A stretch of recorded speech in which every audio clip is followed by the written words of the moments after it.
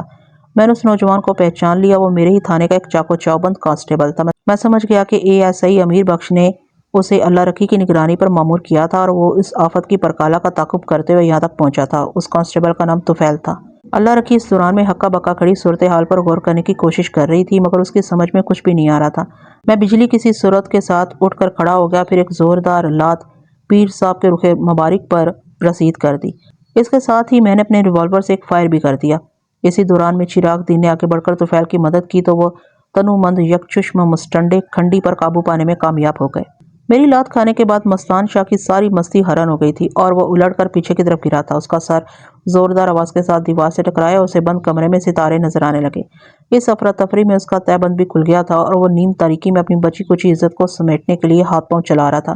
تھوڑی دیر کے بعد ڈیرے کے چاروں طرف پھیلے ہوئے 8 سادہ لباس پولیس والے بھی وہاں پہنچ گئے اور انہوں نے فائر کی آواز سن لی تھی۔ اتنی بھاری نفری کو اپنے آستانے پر ریڈ کرتے دیکھ کر ڈبہ پیر مستان شاہ کے 14 طبق گل ہو گئے۔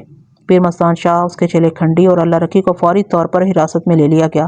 پھر میں نے چراغ دین کے ساتھ مل کر پورے آستانے کی خانہ تلاشی لی۔ وہاں کل 3 کمرے تھے۔ ایک بڑا ہال نما کمرہ مستان شاہ کے دربار کے طور پر استعمال ہوتا تھا، جہاں ہم نے قبلہ پیر صاحب کی درگت بنائی تھی۔ اس بڑے کمرے کے پہلو میں ایک چھوٹا کمرہ تھا، وہ پیر صاحب کا بیڈ روم تھا۔ تیسرا کمرہ احاطے کی بیرونی سمت میں تھا، جہاں یک چشم کھنڈی کا قیام تھا۔ ہم نے پورے آستانے کی ایک ایک چیز کو الٹ پلٹ کر دیکھ لیا، مگر پروین عرف پینو کا کوئی نام و نشان نہ مل سکا۔ آخر کار ہم زیر حراست افراد کو لے کر تھانے آ گئے۔ واپسی سے بیشتر میں نے سپاہیوں کو آستانے کی نگرانی کے لیے وہیں چھوڑ دیا تھا۔ جب ہم تھانے پہنچے تو رات کے 8 بج رہے تھے۔ ابھی کچھ زیادہ وقت نہیں ہوا تھا، مگر یوں محسوس ہوتا تھا جیسے آدھی رات بیت چکی ہو۔ سردی اپنے شباب پر تھی اور پورے علاقے میں خو کا عالم طاری تھا۔ میں نے گرفتار شدگان کو حوالات میں ڈال دیا۔ ASI نزاکت شاہ لاہور سے واپس آ گیا۔ میرے پوچھنے پر اس نے ساجد کے بیان کی تصدیق کر دی۔ اب ساجد کو حوالات میں بند رکھنے کی ضرورت نہیں رہی تھی، اس کی بے گناہی ثابت ہو چکی تھی۔ پینو کے اغوا سے اس کا کوئی تعلق نہیں تھا، اس لیے میں نے اسے جانے کی اجازت دے دی۔ وہ میرا شکریہ ادا کر کے جانے لگا تو میں نے مسکراتے ہوئے کہا، بچو اب بھول کر بھی حسین مکہ رخ نہ کرنا۔ وہ جھینپ کیا، پھر تیز تیز قدم اٹھاتے ہوئے وہاں سے چلا گیا۔ آج مطلع صاف تھا، چاروں طرف خوشگوار دھوپ پھیلی ہوئی تھی۔ میں جب تھانے پہنچا تو دن کے 11 بج رہے تھے۔ گزشتہ رات میں نے 2 ہٹے کٹے کانسٹیبلوں کی ڈیوٹی لگائی تھی کہ وہ حوالاتیوں پر کچھ محنت کریں۔ صبح ہونے سے پہلے ہی ان کی محنت رنگ لے آئی تھی۔ وہ ایسے ہی جلاد تھے، پتھر بھی ان کے سامنے بولنے لگتے تھے۔ مرغن غذائیں کھانے والا چربیلا پیر کہاں تک مزاحمت کر سکتا تھا؟ اسے اپنے کالے کرتوتوں کا اعتراف کرتے ہی بنی۔ اس کے اعتراف کا خلاصہ میں آپ کی خدمت میں پیش کرتا ہوں۔ پیر مستان شاہ ایک طویل عرصے سے سادہ لوگوں کو بے وقوف بنا رہا تھا۔ لوگ اس کے شبدوں کو اس کی روحانی قوتوں سے تعبیر کرتے اور اس کے مرید ہو جاتے۔ یہ اس زمانے کی بات ہے جب سائنس نے ابھی اتنی ترقی نہیں کی تھی، نہ ہی گھر گھر ٹی وی ڈش اینٹینا اور دوسرے ذرائع ابلاغ کا رواج تھا، اس لیے گاؤں دیہات کا عام آدمی بڑی آسانی سے بے وقوف بن جاتا تھا۔ مستان شاہ کے شاطر ذہن نے لوگوں کو مرعوب کرنے کے لیے عجیب و غریب قسم کے ٹوٹکے ایجاد کر لیے تھے۔ وہ انڈوں میں سے بالوں کے گچھے، سوئیاں اور مسور ماش کی دال برآمد کرتا، اخروٹ اور بادام میں سے تعویذ نکالتا اور اپنے پاس آنے والے پریشان حال لوگوں کو یہی تاثر دیتا کہ اس نے اپنے علم کے زور سے جادو ٹونے کا اثر زائل کر دیا۔ لوگ بآسانی اس کی باتوں میں آ جاتے تھے۔ در حقیقت وہ بادام اور اخروٹ کو توڑ کر اس میں سے مغز کو علیحدہ کر لیتا تھا۔ اس کام میں وہ بڑی احتیاط کا مظاہرہ کرتا۔ اس کی کوشش ہوتی کہ بادام یا اخروٹ 2 پیس میں ٹوٹے۔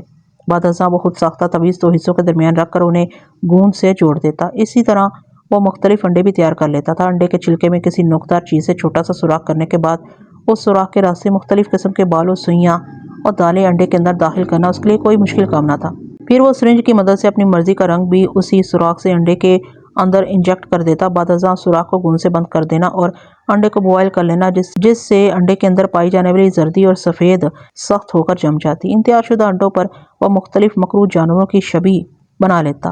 اس کے بعد سارا کھیل ہاتھ کی صفائی کا تھا۔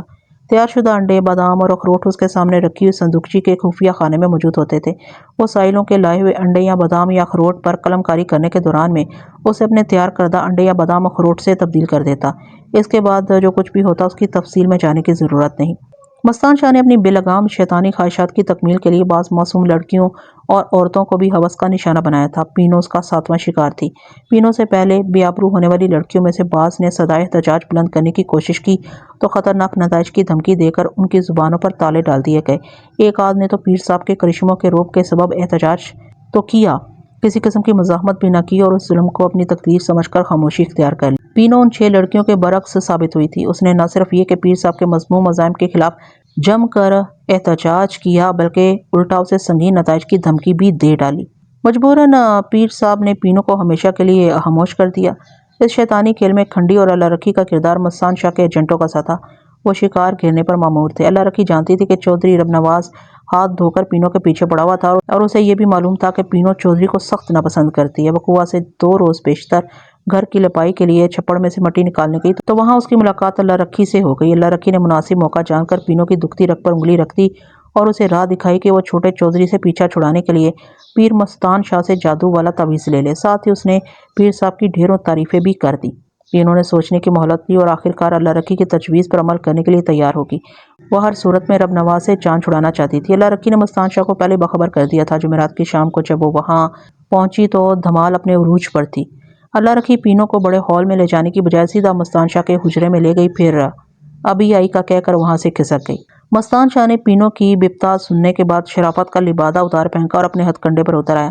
پینو اس کے عزائم کی تکمیل کے لیے ہرگز تیار نہیں تھی۔ مزید برآں اس نے پیر صاحب کا پول کھولنے کی دھمکی بھی دے دی۔ مستان شاہ نے کھیل بگڑتا دیکھا تو گلا گھونٹ کر پینو کا کام تمام کر دیا۔ بدہضاں حسب منشا لاش کی بے حرمتی کرتا رہا۔ کل جب میں نے اللہ رکھی سے ملاقات کی تھی اور اس نے بتایا تھا کہ پینو اس کے ساتھ تعویذ لینے مستان شاہ کے پاس گئی تھی تو میں نے اللہ رکھی پر یہ بات واضح کر دی تھی کہ اس کے بیان کی تصدیق کے لیے میں پیر صاحب سے بھی ضرور ملوں گا، مگر اسے توقع نہیں تھی کہ میں اسی شام یہ قدم اٹھا لوں گا۔ وہ اپنی دانست میں پیر صاحب کو میری متوقع آمد سے مطلع کرنے گئی تھی تاکہ وہ پینو کے سلسلے میں محتاط ہو جائے، مگر اس کے وہاں پہنچتے ہی پانسا پلٹ گیا تھا۔ میں نے مستان شاہ کی نشاندہی پر پینو کی لاش برآمد کر لی۔ اسے نہر کے اندرونی حصے میں پل کے قریب ریت میں دبایا گیا تھا۔ سردیوں میں عام طور پر نہروں میں پانی بہت کم ہو جاتا ہے۔ بس نہر کے وسط میں پانی ایک لکیر کی مانند بہتا رہتا ہے جبکہ دونوں کنارے ہاتھ سے اندر تک خشک ہی رہتے ہیں۔ میں نے پینو کی لاش کو پوسٹ مارٹم کے لیے شہر کے اسپتال بھجوا دی اور تمام قانونی کارروائی مکمل کرنے کے بعد مستان شاہ، کھنڈی اور اللہ رکھی کے خلاف چالان تیار کر لیا۔ تینوں نے اپنے جرائم کا اقبال کر لیا تھا، لہٰذا کسی قسم کے ریمانڈ کی ضرورت نہیں تھی۔ کیس اپنی جگہ بہت مضبوط تھا، وہ تینوں کسی بھی صورت بچ نہیں سکتے تھے۔ دوسرے روز یعنی سوموار کو میں نے چالان عدالت میں پیش کر دیا۔ عدالت نے ابتدائی کارروائی کے بعد ان تینوں پر فرد جرم عائد کر کے انہیں جوڈیشل ریمانڈ پر جیل بھیج دیا تھا۔ عدالت میں وہ کیس زیادہ عرصہ نہیں چلا تھا اور جہاں تک مجھے یاد ہے تیسری یا چوتھی پیشی پر ہی انہیں سزا سنا دی گئی تھی۔ مستان شاہ کو قتل عمد کے جرم میں عمر قید اور 30 کوڑوں کی سزا ہوئی تھی جبکہ کھنڈی کو اعانت جرم اور اخفاء جرم کے تحت 5 سال قید بامشقت اور اللہ رکھی کو 2 سال قید محض ہوئی تھی۔ پروین عرف پینو کی تدفین کے ٹھیک 1 سال بعد اس کی قبر کے پہلو میں ایک اور قبر کا اضافہ ہو گیا۔ یہ ساجد کی قبر تھی۔ پینو کو پیش آنے والے واقعے کے بعد سے ساجد شارپائی سے لگ گیا تھا۔ ہر قسم کے علاج معالجے کے باوجود بھی وہ سنبھل نہیں پایا تھا۔ ڈاکٹروں نے سینے کی TB بتائی تھی اور اس موذی مرض نے آخرکار اس کی جان لے لی اور وہ اپنی محبوبہ کے پڑوس میں جا بسا۔ حق مغفرت کرے، عجب قسم کا عاشق تھا۔ تو ناظرین، امید کرتی ہوں کہ یہ کہانی بھی آپ کو کافی پسند آئی ہوگی۔ پسند آئی ہے تو لائک، کمنٹ اور شیئر کرنا ہرگز مت بھولیے گا۔ مجھے اجازت دیجیے ایسی ہی کسی دلچسپ کہانی تک کے لیے۔ اللہ حافظ۔